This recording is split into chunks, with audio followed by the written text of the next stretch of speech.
بہرحال میں نے آپ سے پہلے بھی عرض کیا ہے کہ بہت سارے علماء وسیلہ شہداء اور انبیاء کے قائل ہیں، کیونکہ وہ کہتے ہیں کہ جب زندہ کا وسیلہ پکڑنا جائز ہے تو انبیاء تو زندہ ہے، لہذا ان کا وسیلہ بھی جائز ہے۔ لیکن جمہور کا فتویٰ یہی ہے کہ بالکل قرآن میں یا حدیث میں کسی جگہ یہ بات ثابت نہیں ہے، ایک اندازہ ہے نا، ہمارا قیاس ہے۔ وہ کہتے ہیں اس لیے بہتر یہی ہوتا ہے کہ وسیلہ نہ پکڑے، سیدھی اللہ سے دعا کرے۔ میرے بھائی نشہ کرتا ہے، دعا کریں 2 رکعت پڑھ کے اللہ بچائے اس کو۔ خیر و برکت کے لیے بھی یہی ہے، دعا کیا کریں، استغفار پڑھا کریں، درود شریف پڑھا کریں۔ قوت حافظہ کی جو دعا حضور نے حضرت علی کو بتلائی تھی، میں نے بتایا ہے کہ وہ کتاب ہے دلائل النبوہ، وہ کتاب لے لو، اس میں لکھی ہوئی ہے۔ دوسرا یہ ہے کہ آج کل دعا حفظ قرآن کے نام سے چھوٹی چھوٹی پمفلٹ چھپے، ان میں بھی وہ دعا لکھی ہوئی، وہ لے لو۔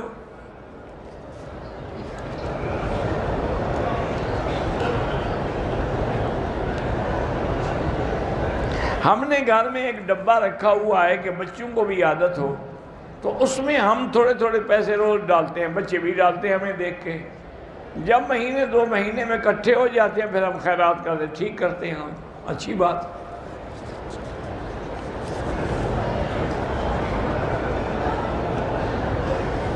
میری ایک استاد ہے، وہ بڑی اچھی عادات ہیں اس کی، اور مجھے بھی بہت اچھی لگتی ہے، لیکن عیسائی ہے، اس کے دعا کر سکتی ہے، اللہ اس کو اسلام نصیب کرے۔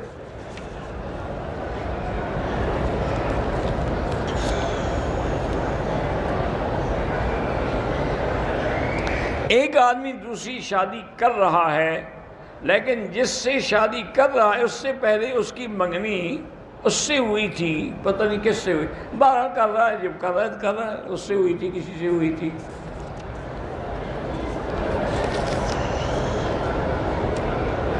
ہم کشمیر سے ہیں، درسگاہ میں بچیاں بھی ہیں، بہرحال کوشش یہ کریں کہ مولوی نہ پڑھائیں بچیوں کو، کوئی عورت پڑھائے۔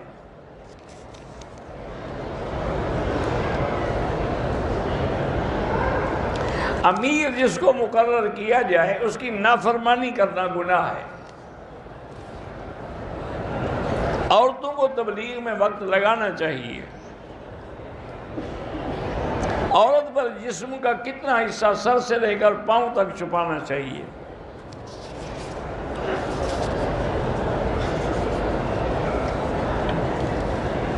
تبلیغی حضرات گھروں میں قرآن کا سیکھنا سکھانا کرتے ہیں، ٹھیک ہے بھئی، یہ کوئی بدعت نہیں، قرآن سیکھنے سے کیا بدعت ہے؟ جن کی بھی اولاد نرینہ نہیں ہے، اللہ ان کو اولاد صالح عطا فرمائے۔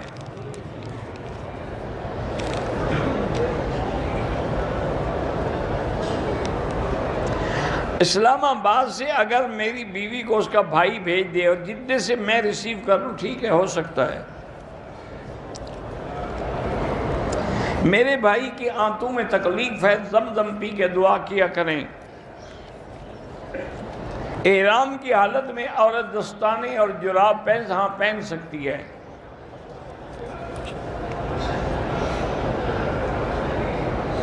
صفا مروہ کے بعد 2 رکعت نماز ادا کرنا ضروری نہیں ہے۔ میں نے اپنی اہلیہ کے بال کاٹے، اپنا حلق نہیں کیا، کوئی بات نہیں ہے۔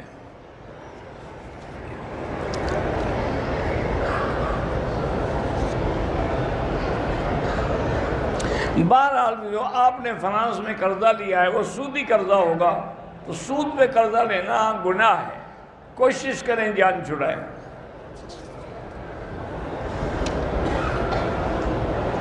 بہرحال مسجد الحرام ہو یا مسجد نبی ہو، قضا نمازیں پڑھیں گے آپ تو 1 لاکھ کا ثواب ملے گا، یہ نہیں کہ 1 نماز پڑھو تو لاکھ ادا ہو جائے۔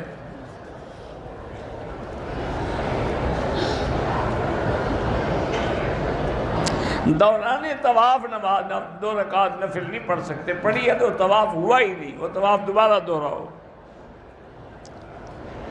ہمارے یہاں کوئی عالم آتا ہے اس کو ہار پہناتے ہیں، بالکل بدعت ہے۔ شادی شدہ لڑکی اپنی ماں کو زکوٰۃ دے سکتی ہے؟ گزارش یہ ہے کہ ماں باپ داد ان کو زکوٰۃ نہیں دی جاتی، ان کو ہدیہ دینا۔ میری باجی کا رشتہ نہیں ہو رہا، اللہ آسان کرے، سورۃ الرحمن 3 دفعہ پڑھ کے دعا کیا کرے۔ منیر حسین آنا چاہتے ہیں، اللہ ان کے لیے عمرے کا رستہ آسان کرے۔ کوئی آدمی تقریر بھی سنتا رہے اور اللہ کا نام بھی ذکر کرتا رہے، کوئی حرج نہیں۔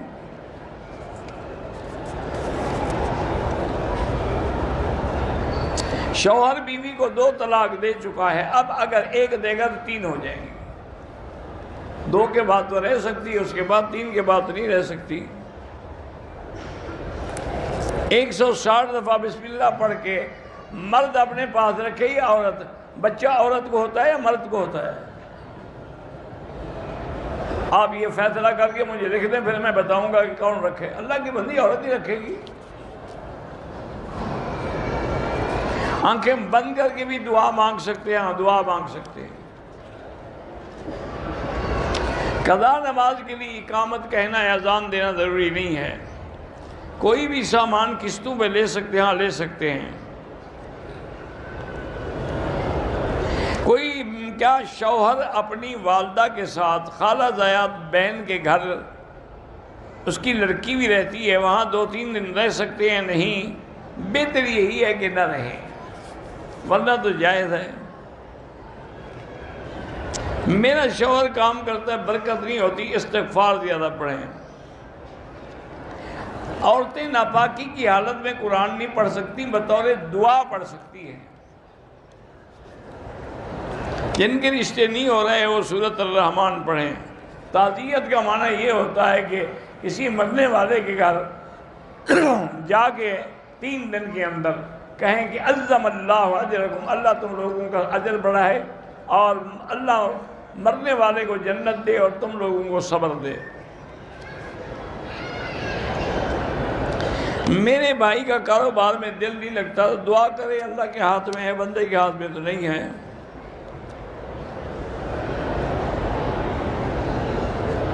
میرے اندر یعنی رسولی ہے، 12 درود پڑھو، جو بھی پڑھو، 2 رکعت پڑھو، اللہ شفا دیں گے۔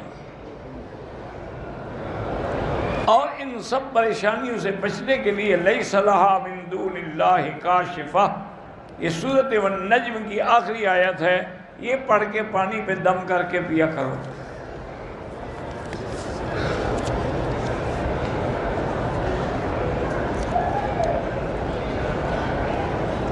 دو شراکت داروں نے قرآن پہ ہاتھ رکھ کے اس ہاتھ سے غلط بتائے، خدا کو جواب دیں گے۔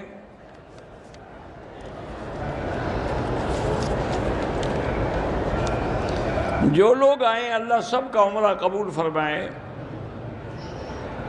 یہاں حرم میں جو جنازے پڑھائے جاتے ہیں ان میں شیعہ اور خارجی بھی تو ہو سکتے ہیں، اللہ کو پتہ ہے، اب کسی کا لکھا ہوا تو نہیں ہوتا۔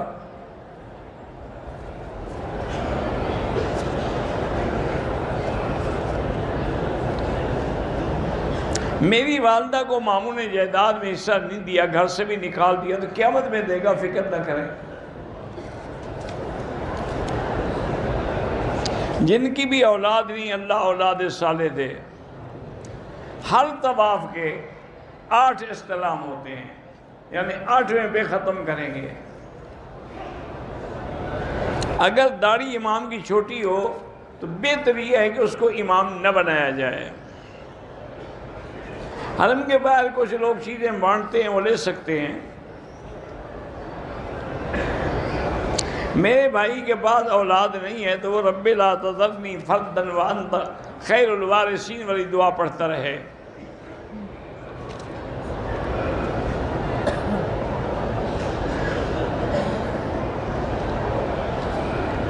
ایک لڑکا ایک لڑکی سے محبت کرتا ہے، لڑکی کو پتہ ہے، کیا وہ جا کے اس کو کہہ سکتا ہے؟ نکاح کے لیے تو کہہ سکتا ہے، ویسے نہیں کہہ سکتا۔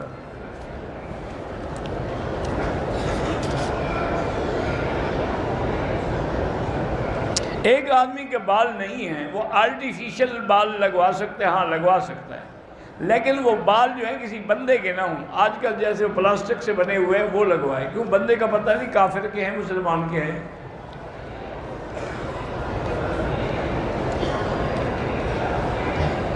میں ٹریول ایجنسی کا کام کرتا ہوں، لوگ مجھے کہتے ہیں ویزے ٹکٹ کروا دیں، ٹریول ایجنسی والوں سے لگوا دیتا ہوں، اس میں میں اپنے مصارف رکھ سکتا ہوں، رکھ سکتے ہیں۔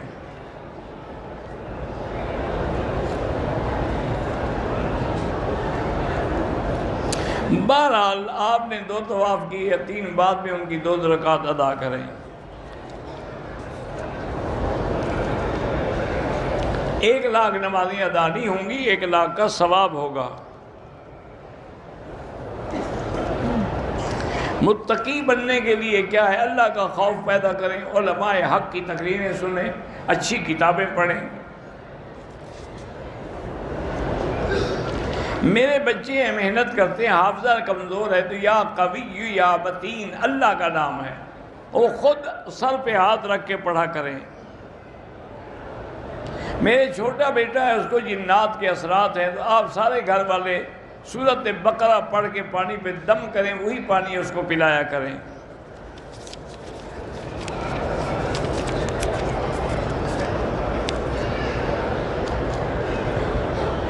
حرم کی حدود میں 1 نماز اکیلے بھی پڑھو تو 1 لاکھ ہے، جماعت کے ساتھ پڑھو تو پھر تو 25 لاکھ ہے۔